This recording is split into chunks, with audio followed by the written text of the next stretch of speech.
In today's video, I'm going to teach you how to easily add custom code in WordPress without breaking your site. We'll do everything inside the site editor so you don't touch theme files or risk taking your site offline. Start at your WordPress dashboard, open the site editor, and load your home template. Give it a second to render the canvas. Click directly in the area where you want the code to appear. This could be a section, a group, or a column. Type a short placeholder word so the block is active and easy to locate as we change its format. Open the block's options and switch the text style to plain text.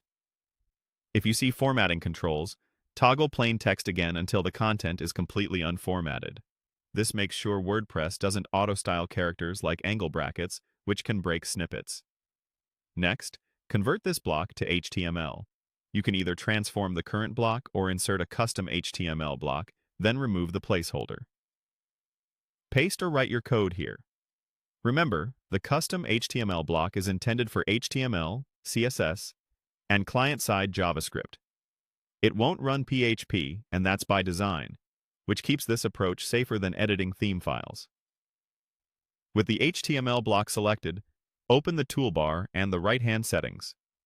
Set the alignment to wide width so the block breathes properly in your layout. Then, in the Layout or Dimensions panel, set the content to max 620 px wide. This keeps code embeds and widgets readable across large screens while staying responsive on mobile. Before publishing, duplicate the HTML block. The duplicate acts as a quick backup you can keep disabled or off canvas while you test. If something looks off, you can compare versions or roll back instantly without repasting your snippet. When you're happy, click Save. Review the summary of changes so you know exactly what's being updated, then confirm. Finally, click Launch to push the changes live to your visitors. Use Preview to double-check spacing and interaction before you leave the editor.